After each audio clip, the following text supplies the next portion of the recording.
Asian businessmen, for example, like to come here because we are an Asian city, but we're also a global city. At the same time, it's easy to do business. Singapore's doors are always open to welcome the rich, the wealthy, the people who want to have the security and want to feel good and comfortable. Singapore is a playground for the mega-rich, the place to park their wealth. As people get more affluent, you want to look at more luxury items, better homes, better cars, better yachts. Well, as long as they flaunt it within the rules of the law, I think it's fine. Billionaires, tycoons and big foreign firms are drawn here by the low taxes, stable government and protected banking laws that keep their accounts secret. So I think Singapore will be the location where people custody their assets. What the Swiss have done for many, many years and done successfully, Singapore has simply taken that to another level. But with the rising costs of living, many Singaporeans are struggling. We have one of the most expensive public housing in the world. I think the core issue is that Singaporeans are finding it increasingly difficult to compete for jobs. I'm Joanne Burrows. On this edition of 101 East, we ask who really benefits from living in the world's richest city.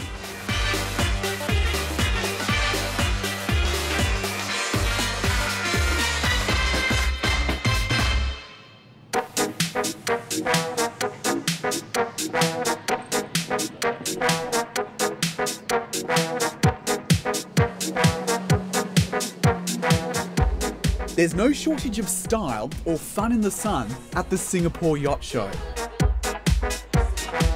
Touted as the gateway to Asia's elite, visitor numbers have doubled since the show began 3 years ago.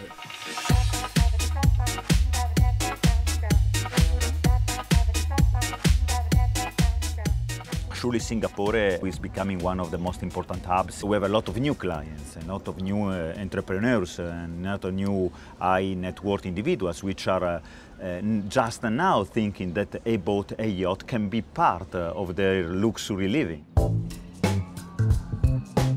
In a sea of sales, Alessandro Torelli is selling this yacht for $5.2 million. Yachting can give you the freedom, can give you the privacy, and no any kind of luxury hotel can provide such a luxury and freedom in the same time. Is it also a status symbol? It is also a status symbol, surely. Forget jets and limos if you want to travel in style. The dazzling array of super yachts are the draw cards here. They can even be chartered for a cool $50,000 a week. This provides you a platform to have the time of your life.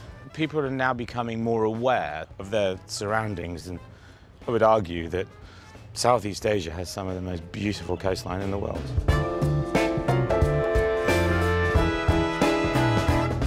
Arthur Tay's Marina hosts the yacht show on Sentosa, an island off Singapore's coast. He also has his own yacht and luxury goods firm. Arthur is showing around Malaysian gaming tycoon Lim Kok Tay. There's more toys to buy here than just boats. I think Asia is now developing into the next level of pursuing more leisure expectation. It's probably the current continent where people are getting wealthier. Singapore is positioned as a fun place to be, also where business converge. These ritzy events are part of Singapore's dramatic makeover, from colonial backwater to economic powerhouse in just 50 years. By throwing the doors open to super-rich foreigners, the country now manages 5% of the world's total private wealth, making Singapore the world's wealthiest city based on per capita income.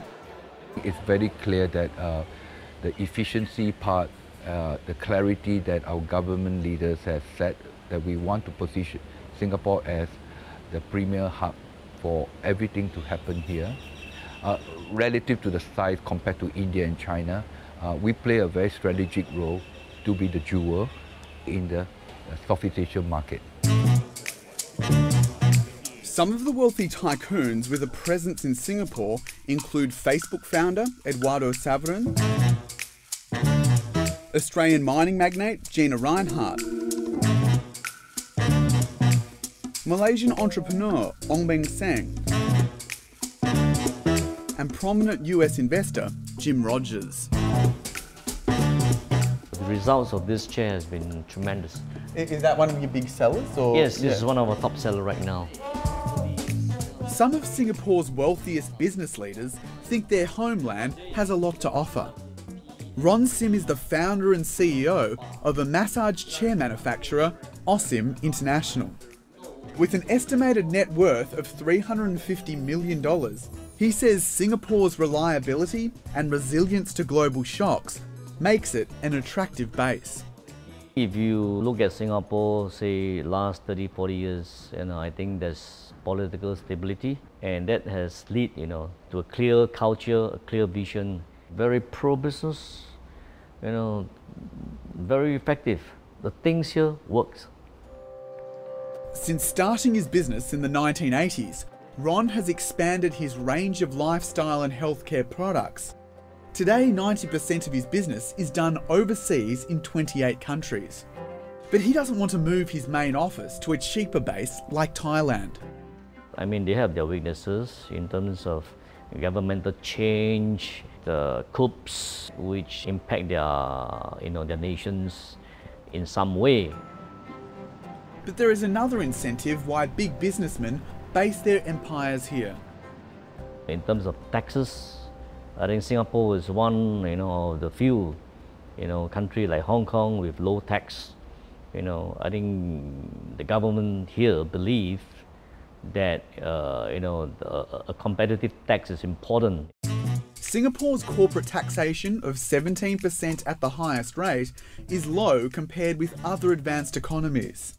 So looking at what's happening in the West, particularly various countries in Europe, looking at United States around the wealth transfer taxes or even just wealth taxes of any form, those are getting seemingly more harsh by the month, right? Every week there's an announcement from some parliament about more taxes, either envisioned or planned. Nicholas Rambos is the CEO of WealthX, a startup company that gathers intelligence on rich individuals globally for major banks and corporations. There are thousands of ultra-wealthy here, 1,300 or so Singaporeans themselves, people who have businesses in Singapore. But if you add to that the Indonesians who are here and who've been here for many years, the mainland Chinese, the Europeans who have money, sometimes first or second generation, there are thousands of people. There's a reason that Singapore has the highest density of supercars in the world. It's because that money is all here in Singapore. With half the world's economic output shifting to Asia by 2050, Chinese businessman Tom Tang is looking to capitalise in Singapore. His company, the Rainwood Group, is affiliated with one of China's offshore oil giants, but has expanded into selling lifestyle products like soft drinks, golf courses, and this luxury super yacht.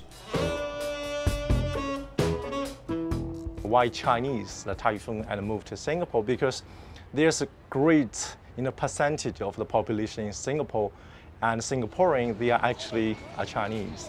And so as a Chinese investor, we found lots of things in common. Do you think it is the Chinese influence that has led to this explosion of wealth? I won't actually completely deny on the point because of the population in China, and now China is really having an open policy, and there's lots of the Chinese people migrate to Singapore. Acquiring property in Singapore is a ticket into a global business community. In this year's Knight Frank Wealth Report on global properties, 400 influential financial experts said Singapore will remain Asia's most important city for their clients.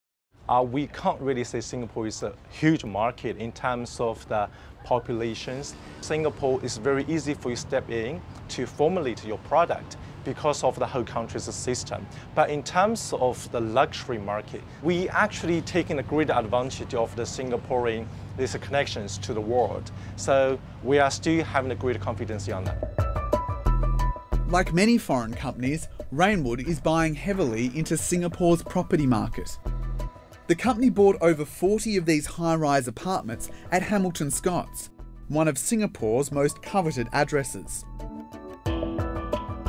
You don't need to keep your Lamborghini, Ferrari, or in our case an Audi, in the basement garage.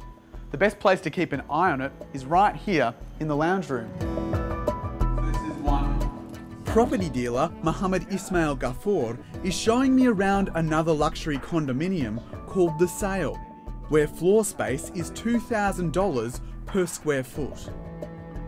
Other properties can be high as $6,000. Despite today's gloomy weather, the view of Singapore's business hub is impressive and increasingly expensive. 25% of all private property transactions in Singapore are purchased by foreigners. Looking at the property prices in the next 10 years, I'm extremely confident Singapore prices are going to stay stable and continuous growth. Simply because today the top 4 nations that invest in properties are ranked as Malaysia, our immediate neighbor to the north, followed by the Chinese and Indonesia and India. And if you look at it, they are all huge populations of 1 billion and hundreds of millions in Indonesia, and a small percentage of them who invest in Singapore, and that's why Singapore is always seen as a gold mine for property investment. Foreigners are also snapping up waterfront properties on Sentosa, where long-term leases avoid investment restrictions. But this influx of wealth has driven up property prices by 77% in the last decade. To stop a housing bubble, the government has increased stamp duty to 15% for foreign buyers this year. It has already deterred to some extent, I must say, because the volume of transactions have somewhat dropped compared to prior to these cooling measures, and now by about 30 to 40% depending on some of those locations. But the good thing though here is this: the prices today are very much muted in its growth, and in fact it becomes a buyer's market because sellers are not able to demand prices as they did a couple of years ago when there wasn't such a cooling measure. But while the rich enjoy a livable city praised for urban innovation, many locals are struggling with rising living costs and job competition. Nicholas Fang is a government-approved MP, nominated by the public to bring independent views into Parliament. The danger of the politics of envy is very high, and I think that it's hard for some Singaporeans to imagine that will be able to aspire to that kind of level of lifestyle or living. The impact of the presence of wealthy individuals who may not necessarily be Singaporean is making itself felt in Singapore on a social level. These feelings were obvious at one of Singapore's biggest protests against a government white paper proposing to increase the population by up to 30% in 2030. With immigrants making up nearly half of that 6.9 million population figure, demonstrators said it would put more strain on public resources. The white paper aimed to improve land use and infrastructure in a city-state of just 700 square kilometres. But current redevelopments, like turning this old cemetery into an 8-lane highway and housing estate, prompt many to question if growth is coming at the expense of Singapore's soul. What we are saying, we've got enough growth, please, government. Now is the time to see the quality of the growth itself. We don't want every place to be turned into a productive factory or office, but perhaps it's time to let some of the things be just to offer a quality of life. Economist Song Seng-moon says Singaporeans have very different priorities to others living in nations crippled with job cuts and austerity. What bothers them more now, it's not about the jobs, finding jobs. It's about way of life. It's about working condition. It's about the whole point of living in Singapore now. Yes, you have a job, but it is the quality of life they're looking at. Do everyday local Singaporeans, do they identify with it, or are they a bit concerned about the way the country's changed? A very good question. I mean, if you come here every year, you'll notice something different every time. You'll probably find that the change is at a pace which probably would have left them behind. What they can relate to really is their housing estate. 80% of Singaporeans live in public housing, including Jason Lim and his family.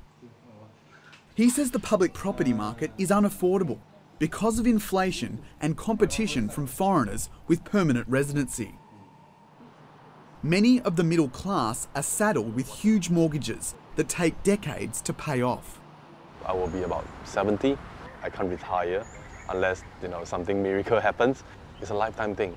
Well, we have seen an inflation about 100%, over the past 10 years or so. Today, cars in Singapore can cost up to 3 times more than their actual worth, because the government issues a certificate of use that expires within 10 years. Jason spends $800 a month paying off his car. The scheme, aimed at limiting car ownership to ease traffic congestion, increases a family's debt for years. Besides that, you need to pay the road tax, insurance, and the maintenance, which are pretty common. And of course, these costs are not cheap. The insurance itself can cost you a couple of grand. As an audiovisual technician, Jason has a reliable source of income, but he doesn't think many of the middle class have the means to reach their ambitions. People always associate high income with good quality life. It doesn't really come hand in hand together, and this time in Singapore, Because, like I say, the middle income are basically being able to meet their basic needs. Prominent blogger Leong Si-Hian also lives in public housing. He describes the middle class in Singapore as the sandwich class. If you are lower income, there are some basic schemes available to help you. But if you are middle class, you don't qualify for any of these schemes. Even if your little public house that you bought has been increasing in value over the years, it may just be an illusion, because you may retire with hardly any money because all your money and all your pension went into your public housing. Chef Benny Sio Teo has just opened the 5th branch of his restaurant chain aimed at middle-class consumers. He serves Western dishes with a Singaporean twist, but Chef Benny says affordability matters more. His restaurants thrived during the economic crisis, but now times are tougher. We opened up a new restaurant. In 6 months, 80% will actually close down. Those gourmet restaurants, I really don't think that they are doing very well. This is my observation, unless you are celebrity chefs. But if for a Singaporean to start a higher-end restaurant, it's very, very tough. Benny wasn't always doing so well. He's a reformed drug addict who went to jail a number of times. Now he helps others. While most restaurants hire foreign workers, Benny employs Singapore's downtrodden. If they are able to get a job, I think there's a good chance that they can actually reform and survive in this society. If they come out from prison, let's say, and they don't have a job, most likely I would say that they'll go back to their old ways.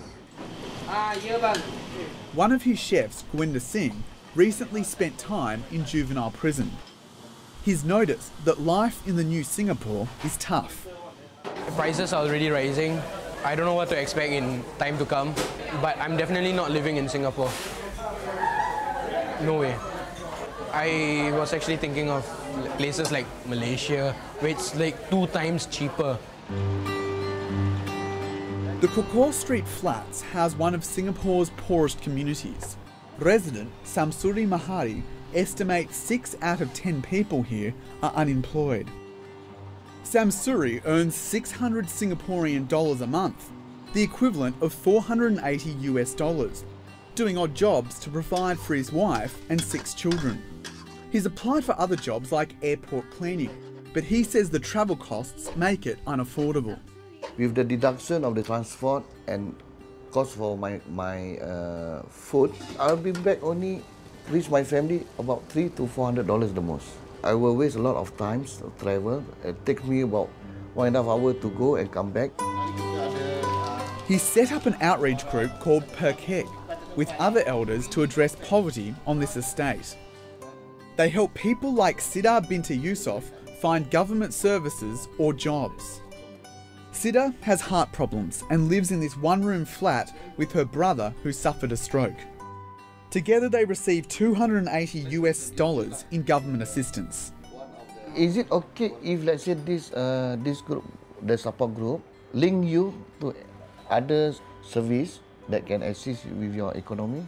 Let's say if we offer you some light job, flower arrangement at home. But my hand, I cannot grab this hand. Oh, cannot this grab. This hand is problem, this hand no problem. Okay. Because I do angiogram. So that means... about 2 years already. Oh. And my leg also, I cannot walk. I cannot take a staircase. The group have had many successes in helping the community, including forming a soccer team and a schooling program for young children. It's helped stop late-night antisocial behaviour like loose sniffing. I don't want to see the children down here in 10 or 15 years to be my neighbour over here. I like to secure this youth, the children's future. I don't want them to be as it like me. Kukor Street and underprivileged areas around Singapore don't have the grinding poverty seen in other parts of Asia.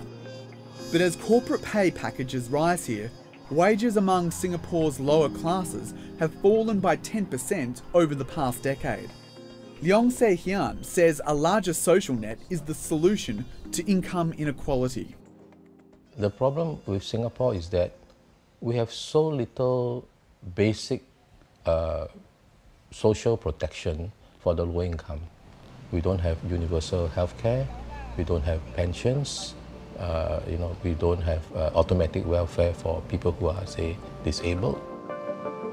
Though increasing the social net for those at the bottom means an end to low taxation, the very driver bringing wealth.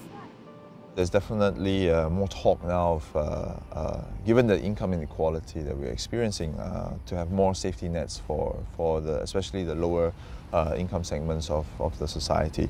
But everything has a cost, right? If you want to do more in that sense, then the money has to come from somewhere. And I think the question that we're asking now is that, are Singaporeans willing to pay higher income tax?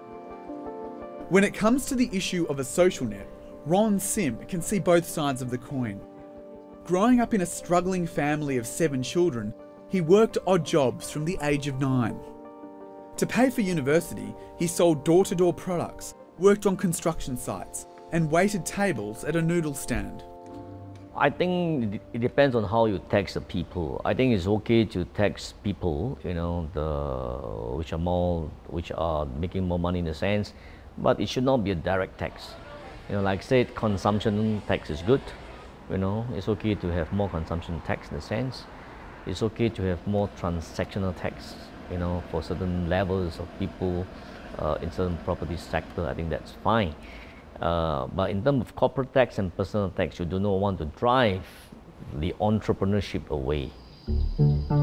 Given the high quality of public services compared to the rest of the world, Singaporeans say there's a culture of expectation that is often hard to navigate. Sometimes the Singaporeans like to whinge a lot. There's some ground to say that perhaps Singaporeans are a more pampered lot than elsewhere. They can be very patriotic and energetic about what they want Singapore to do, which is good, but at the same time they can be very demanding of what the state can do for them as well, because the state has the resources to help them. In the Asian century, this island state has become a vibrant business epicentre, delivering growth in an age of austerity. But this success lies in courting more foreigners and the wealthy. For a country that has no natural resources, pretty much, other than its own people, I think this was a necessary decision that the government made a few years ago, and it's something that has served the economy well. Foreigners will be part of our culture, will be part of our lives for a long time. And one of the questions that we are asking as Singaporeans now is, can we live with this? How do we accept this, and how do we blend those two and make sure that people still remain happy and still feel a sense of being rooted to Singapore? Singapore's Prime Minister once said an inclusive society is one where everyone benefits from the nation's progress, has a sense of belonging, and a real chance to move up. The challenge is balancing these ideals and the pursuit of economic growth in one of the world's richest cities.